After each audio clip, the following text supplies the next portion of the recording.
5:37 de la tarde, seguimos en vivo de Argumentos o nuestras redes sociales @argumentos_gb en la cuenta de X. Allí podemos revisar más adelante sus comentarios y preguntas para el invitado de hoy, Aníbal Sánchez, analista político. Y ahora para conversar acerca de cómo avanza este registro permanente electoral, las personas que aún falta por inscribirse en el Consejo Nacional Electoral y ser parte de este padrón electoral y quienes van a poder votar no solo para este referendo que se espera para el 3 de diciembre, sino para las presidenciales del 2024, que aún se espera que se anuncie la fecha y que, bueno, serán de acuerdo a lo que se llevó en Barbados y lo que se firmó en Barbados para el segundo semestre del 2024. ¿Cuán importante es avanzar en ese registro electoral? ¿Cuál es el despliegue que se tiene desde el Consejo Nacional Electoral? Bueno, es importante indudablemente a todos esos jóvenes que nos escuchan, e incluso esas personas adultas, mayores o adultos contemporáneos que quedan todavía en el país,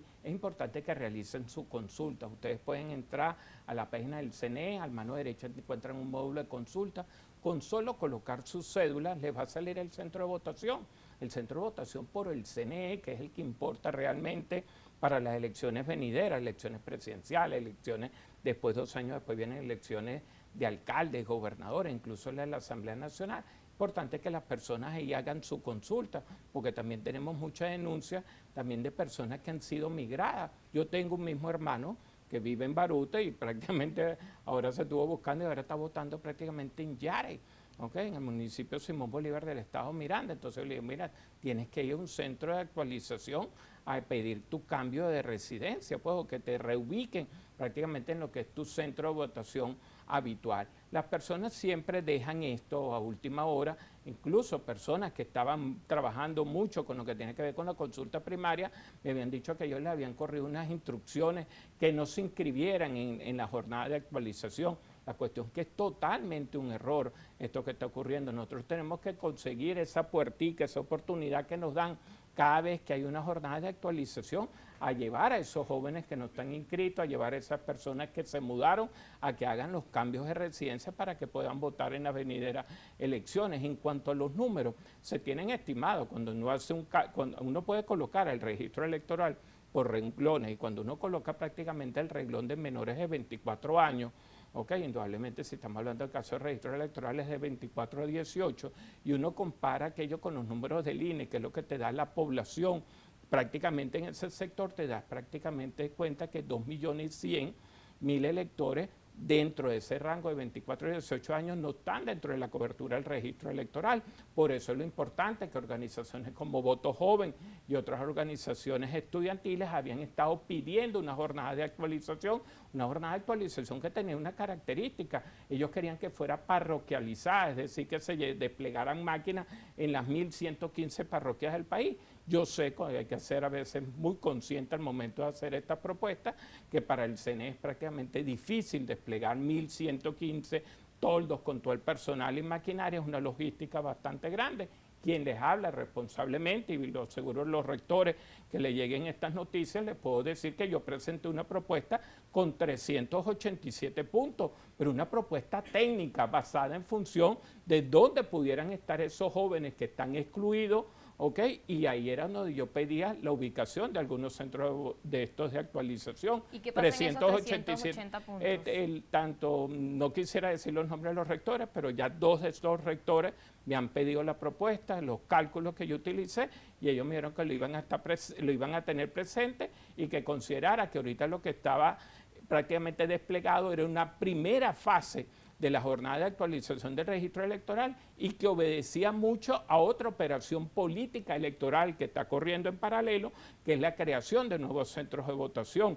Prácticamente, como te dije al comienzo del programa, se hizo un llamado para actualizar el catastro del centro de votación, por eso no se extrañen que en el próximo proceso electoral no sean 14.556 centros, sino que pueden ser 15.000 o 16.000 centros de votación los que tengamos, y la ubicación de esto va a obedecer de acuerdo a donde esté ubicado esos electores que pidieron un centro de votación cercano a su casa. Yo mismo lo puedo decir porque es mi propia dirección.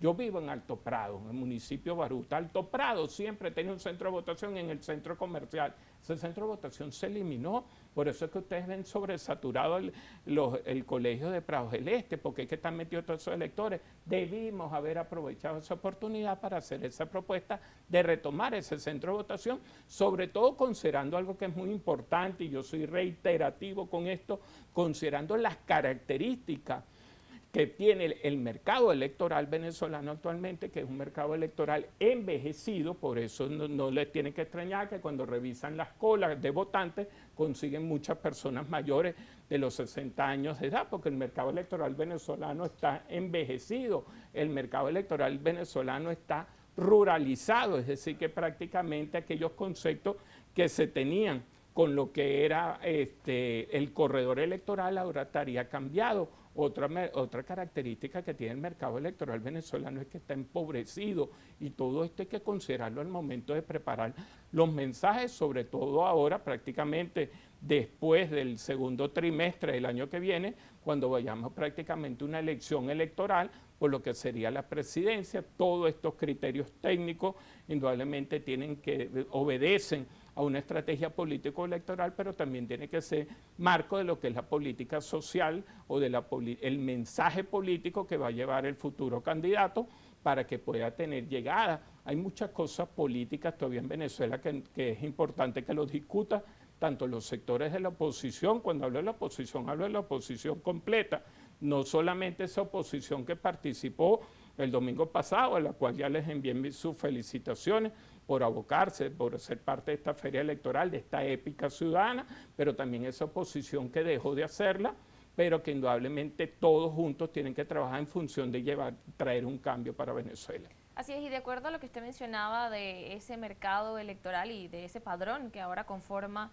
pues, y que van a votar para las próximas elecciones en nuestro país, usted decía que en el planteamiento también que hacía a los representantes del Consejo Nacional Electoral exponía 380 puntos. 87. 87. Y si mencionaba que también pues ese padrón que tenemos está ruralizado en su mayoría, y hablaba también de cifras de personas que faltan por inscribirse. ¿Con esos 380 se cubre esos puntos de personas que están en las zonas rurales, que les cuesta llegar hasta el centro, hasta una ciudad para inscribirse y actualizar datos? De hecho, el registro electoral, como tú bien lo dijiste, es el REP, ¿ok? A veces las personas tienden a quitarle la P. El registro electoral, de acuerdo a la Ley Orgánica del Poder Electoral y la LOPRE, tiene ese carácter permanente, es decir, nunca podemos cerrarlo. Lo único es que cuando vamos a un evento hacemos corte, como se va a hacer ahorita en el caso del referéndum consultivo. Esta semana se hace un corte, es decir, que hasta los cambios que se pudieran procesar hasta esta semana quedarían reflejados en los cuadernos de votación que se van a utilizar el 3 de diciembre. Pero el registro electoral es permanente, pero este carácter permanente el CNE solo lo ejerce a través de las 24 oficinas, es decir, las oficinas regionales y la oficina nacional. Cuando nosotros pedíamos la ampliación de la jornada de actualización, es que esto pudieran llevarse a cubrir los 335 municipios del país. Cuando yo te hablo de los 387, prácticamente estaría cubriendo los 335 municipios. Incluso en algunos municipios no colocaba un punto, sino más de un punto, porque esto obedece indudablemente a lo que tiene que la variable de densidad poblacional, ¿ok? Donde indudablemente contemplaba ese tema. Quizás una variable que es un poco más difícil de manejar tiene que ver con la variable de las migraciones, porque estas migraciones prácticamente no todas fueron voluntarias. Hay electores que están migrados prácticamente de forma inconsulta, y esto indudablemente a ellos también tenemos que instarlo a que se revisen en el registro electoral, y en el caso de que no estén conformes con la ubicación que tienen en el registro electoral, a que asistan a cualquiera de estos operativos o jornadas. Ya sabemos que la jornada que está desplegada ahorita es 500 máquinas, es prácticamente interinante, ¿ok? No sabemos la ubicación, el mismo CNE lo que publica prácticamente es los nombres de las parroquias, pero no dice dónde están ubicadas las máquinas. Esto prácticamente dificulta y complica el proceso de actualización del registro electoral, pero vienen nuevas jornadas, porque indudablemente hay que abrir cuando se haga la convocatoria, que por ahí también algunos voceros, incluso el mismo, vamos a decir, coordinador de la misión de negociación, como es Gerardo Bley, ha instado a que le den una fecha ¿ok? Y quieren ver el cronograma, a raíz de que salió el cronograma de la consulta del referéndum de Guyana, él instaba que se publicara también el cronograma de las elecciones presidenciales. El cronograma de las elecciones presidenciales es parte del proceso, está dentro de los cronogramas comunes de las actividades, de acuerdo al artículo 42, y esto no ocurre con los anuncios, esto ocurre cuando se haga la convocatoria. La ley venezolana no especifica, ni la Constitución ni ninguna de sus leyes, una fecha exacta para hacer la convocatoria. Yo he estimado que después de hecha la convocatoria, el CNE requiere aproximadamente 165 días para desarrollar 97 actividades, que eso es lo que a veces la gente sintetiza en que se necesitan 5 meses y medio para organizar un proceso electoral con todas las garantías y con todas las condiciones que ya están en la LOPRE y que quedaron refrendadas de nuevo en el Acuerdo de Derechos Políticos Electorales firmados en Barbados.